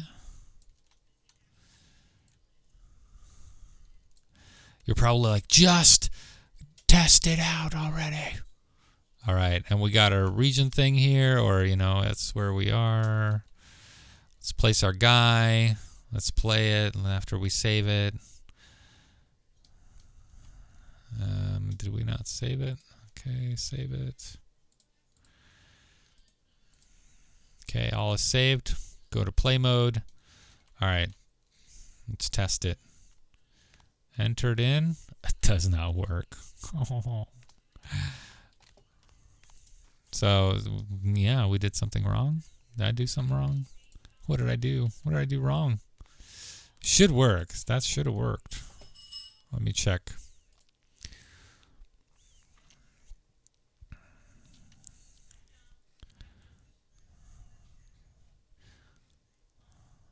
First argument is UID. Okay. The second argument is a string value that represents the key into translated string. Make sure that the global subregion goal has been initial. Okay, hold on. Regarding whether to add these story calls, please become acquainted with dependencies to make sure that the global subregion's goal has initialized prior to executing this frame. Should have. Not the story captures the event. I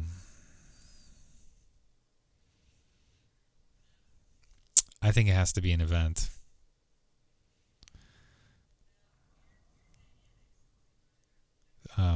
An event trigger, but I don't know why it would be.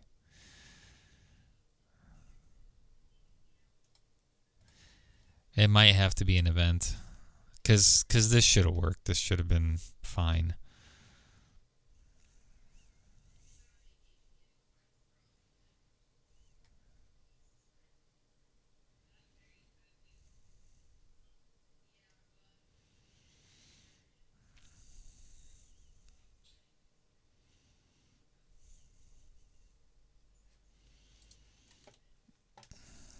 Okay, let's open that back up.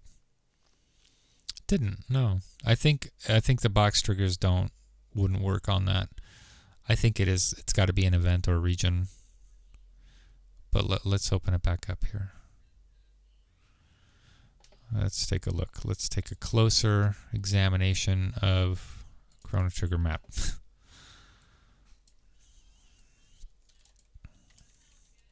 Yeah, I used a region. This looks right. Let me go back to the translated string. Where is that? Translated Chrono Village. That's correct. And it just says village, if I'm not mistaken. Yeah, just village.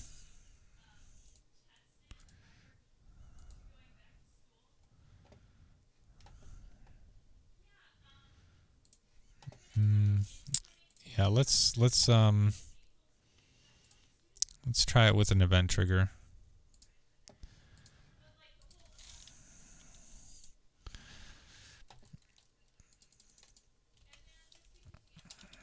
Same name. Maybe it has to be global. No, I don't think it has to be global. Does it have to be global? I don't know if it has to be global. I don't think it has to be global.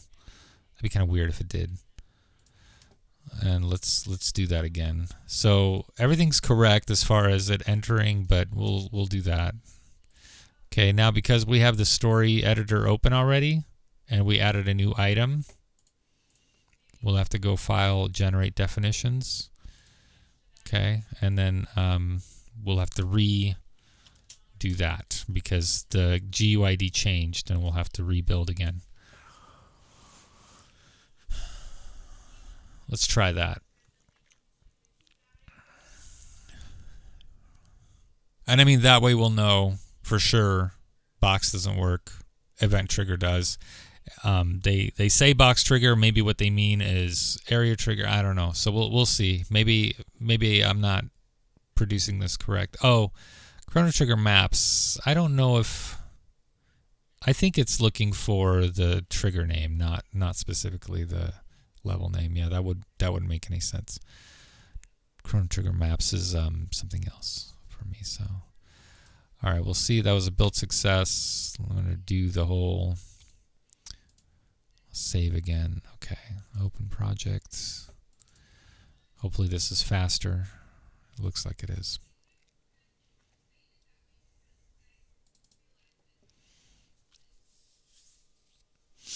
I haven't messed with this, to be honest, so that's kind of new.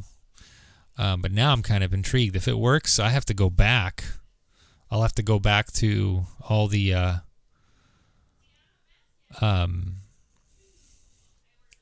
all of my stuff, the Pyramid of Shadows, and just make little tiny subregions. Whoa.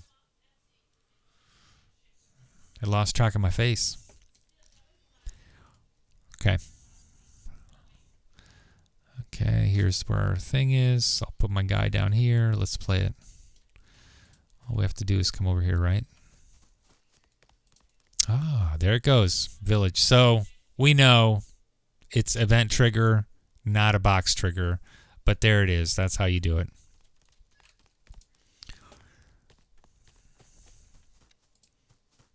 For some reason, box just was not having it. And now we're going to have a hard... Nope, we didn't have a crash. I thought for sure we're going to have a crash. Okay, so event triggers work. Region triggers work too, according to Chato. So you could use that as well. So that's good. Eduardo, hope you had that. Do you have that? Yeah, you got it. You got it, I hope. Again, this will be available, to watch again because I don't delete these very often. I might delete this one in a year. I don't know. But that's, easy enough to figure out there. So it just wasn't working with the box. And a box trigger is really weird. It's an area trigger, and really what it's for is for collecting data. That's how I understand it. So you put down a box trigger, it doesn't necessarily trigger an event to happen. Now, you could use a box trigger and scripting at the same time, but it's something like get an area or location inside of a box area, or an area trigger, which is a box trigger. It'll get a random location from that. Or some other ways, like plop something down in this little area. But it's not necessarily going to trigger an event to happen because box triggers aren't really meant for that. Crime triggers are kind of in the same. They don't really trigger anything. They just define a little area that you could define in a database that says, hey, this guy's stuff belongs to a dude. And this works phenomenally well. I love the crime trigger areas. I love the theft trigger stuff and things like that. So definitely investigate those. But yeah, use the event triggers for anything that may require you to have an event to trigger, a story script to trigger, to fire up. Use event. And I guess apparently also, region triggers work as well. So check that out. I have to pee so bad, but I'm gonna work through it. I'm gonna push through it. I'm not gonna pee. Just not gonna pee. It's just gonna have to get reabsorbed into my body. The urine content of my bladder. It's just gonna have to get back in there. I'm kidding. I will have to go pee. Do you guys ever do that? Do you guys just get so absorbed in something that you're like, I have to pee, but I have to keep working? Do you ever do that? I do that all the time. It's ridiculous. Like even playing a game, something you could pause. You go pee, man. Maybe I'm just strange like that. I don't know. Like I will wait till the last minute. I'll be like, okay. I will wait literally until I'm almost peeing. Like I have to. You're gonna go pee right now. As a matter of fact, I'm just gonna go do it. I don't have to pee, but I'm just gonna go do it.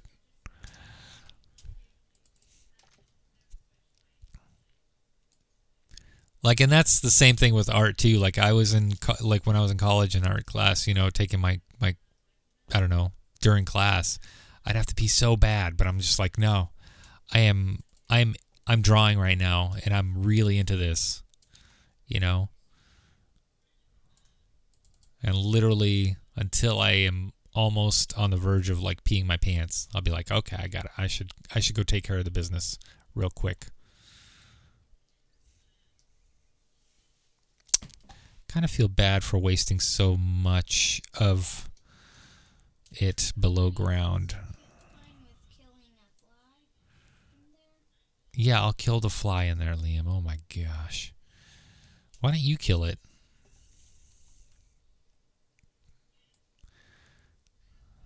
I thought you'd possibly get over it by now because you're 7 years old,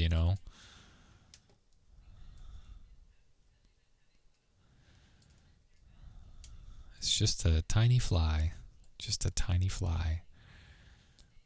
I should lock you in your room with a fly and let you take care of business. I'll give you an axe or a hammer and just let you go to town. Take care of that business. Are you really gonna do that? No, I'm not going to really do that. You're going to break the window or something crazy. You're going to overreact. Get all dramatic. on a fly.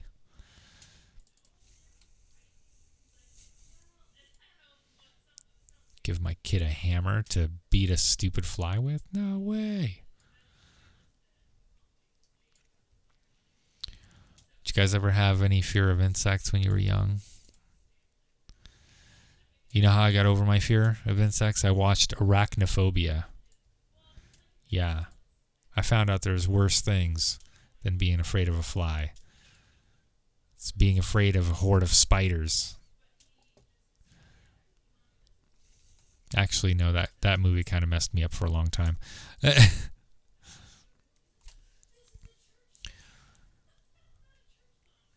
When a player gets near it. Oh, that's a good one.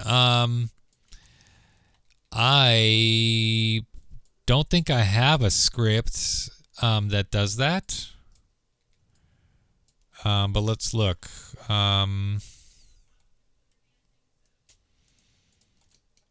Let's go with a sheep. Let's put it down and let's check it out.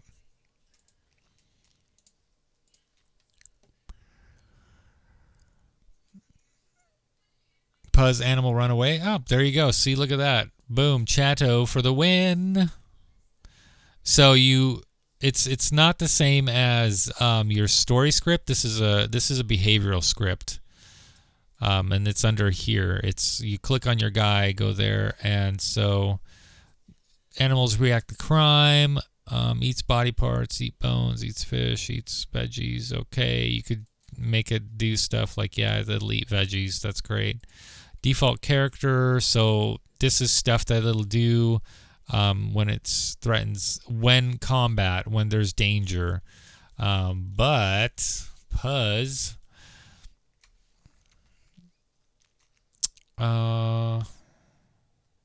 animal run away.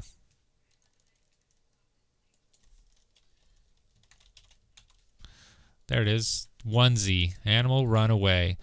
Can wander. Running when wandering. About. So, oh really? It's just that, huh? There's no. We'll check it out. There you go. Let's see how that works, okay?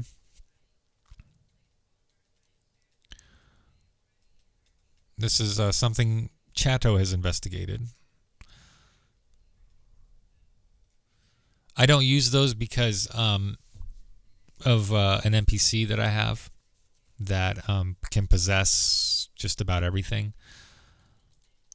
So I haven't used that ever. There it goes. Freaking runs away. Coward. Get out of here.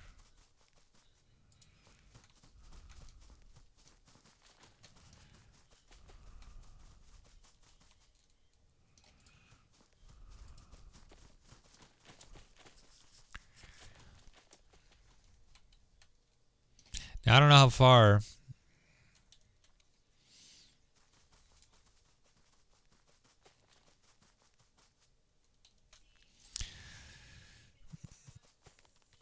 From orbs. Huh.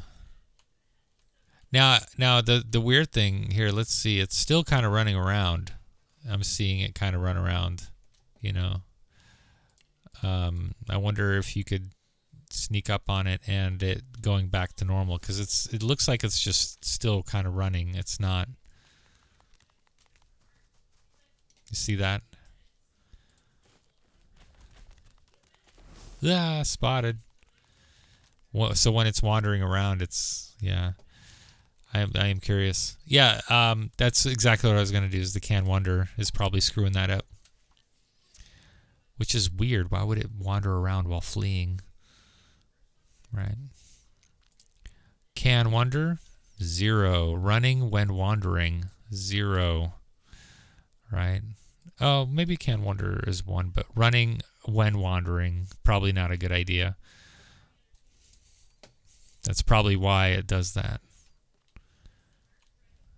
All right, let's see if it works. There it goes. It's running away. And it looks at you. And it goes back to normal. There you go. It's really nice. Okay, now I got to go pee for real. I'll be right back.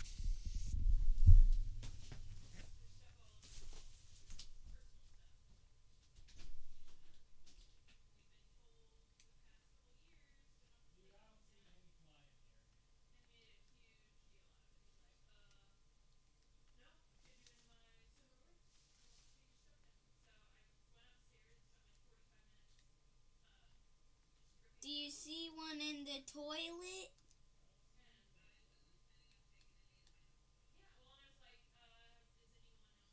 But I wasn't lying.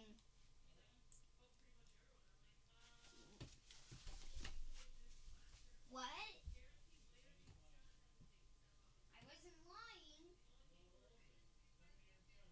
It was on the mirror. I didn't see it go where else. I didn't see it go.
Do you think it's going to crawl inside your hair? Yeah. Well, it's not. It's not going to. What's up? Yeah, just looking. Just that sheep is just looking around. Just looking, making sure you're not following me. Crazy. Crazy dwarf.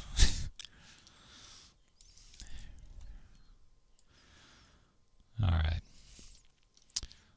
We're just going to leave that sheep there because why not? You know?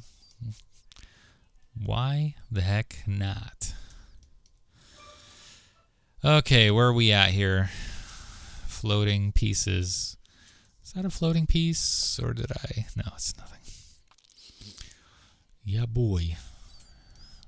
Yeah, boy.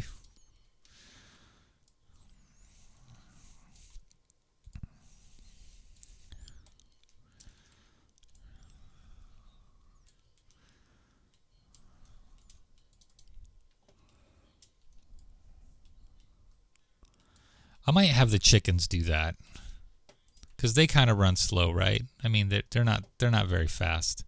Chickens are pretty slow. So if you're a phantom, you could catch up to a chicken. I don't know. Maybe I will. Maybe I won't. Do you ever make your trees crooked and stuff? Like, do they, when you design trees or anything like that? Do you have them lean or anything? I'm just curious about some people's design choices. Like whenever I put anything that's like a torch or a cross or in a cemetery or something, I make it like lean a little bit, here and there.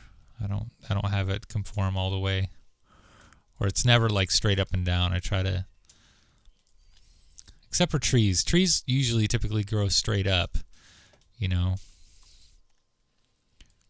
because the whole sunlight thing. Yeah. They like the sun. The sun is above them. That whole deal.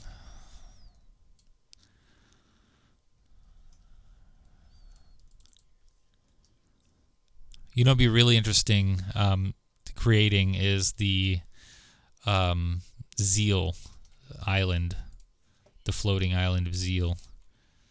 That'd be kind of cool. Have like an actual big chain that leads you up there and stuff. That'd be awesome.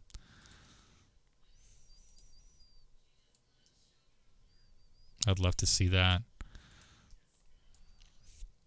And as you're going up the chain, you could see the rest of the continent down below and stuff. That'd be super cool.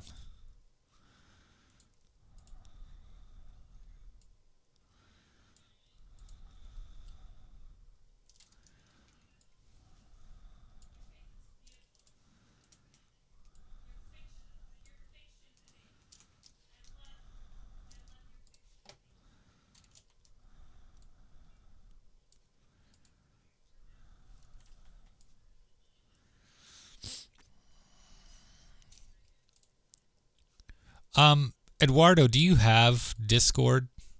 You're welcome to join my Discord channel. I don't know if there's a link in description on my YouTube channel, but certainly I could drop one off.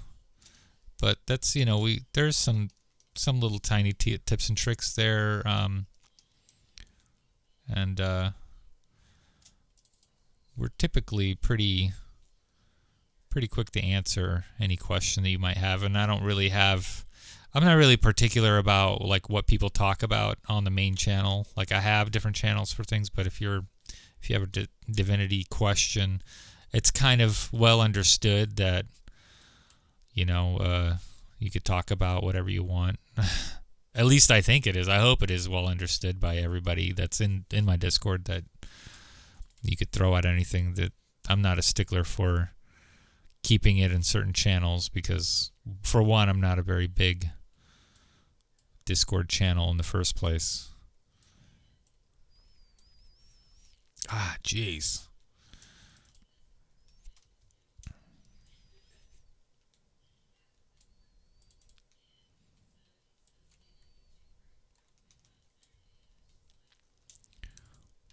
If you're still watching, that is. Unless my bathroom break, was like, time for me to go. Made you go.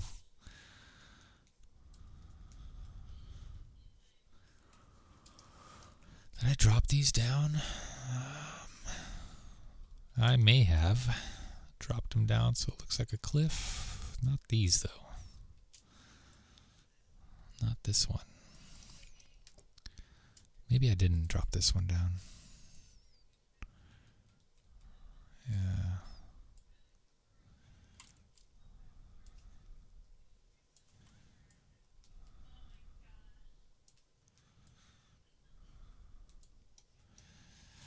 One thing about working with prefabs is it will tax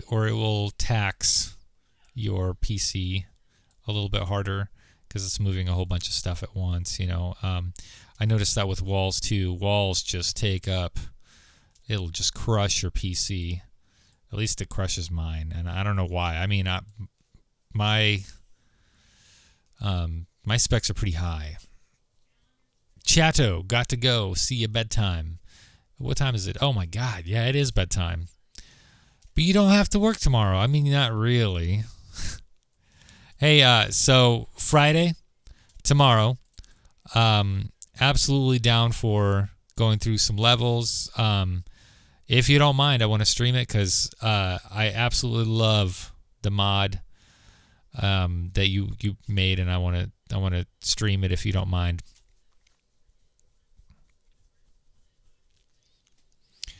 All right, cool. Just hoping that's all right. And if you don't mind being on chat, all that stuff, that'd be cool. But yeah, tomorrow I would love to do that. I'd like to go through it. I want to see the changes. I want to see how far we can get. It was definitely tough the first time around. Do you not recommend tactical? Is that what you said? You were like, not recommended, it's tough, or something like that. I don't remember. You said something about it. Like,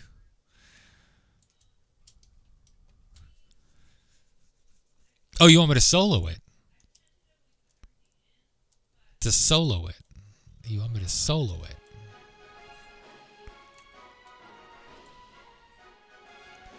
All right, man. No problem. Thanks for hanging out. I'm probably just about out too because it's getting to be 8 o'clock my time, and I'm an old man. I've enjoyed hanging out. I'm about wrapped up here anyways. All right. Join the Discord. Yeah, no, it doesn't matter. You don't have to install it. I'm not pressuring you, but I'm also kind of pressuring. No, I'm kidding. I'm just joking. Enjoy your time. If you have any questions, hop on in, leave a comment, that kind of thing. Not a problem.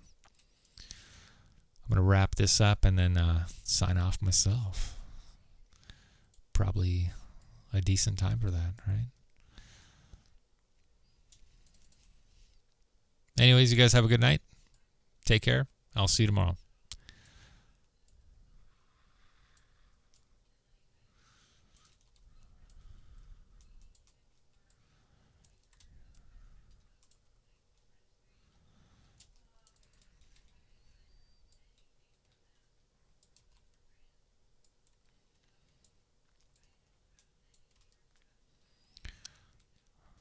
Just got these couple ones to go.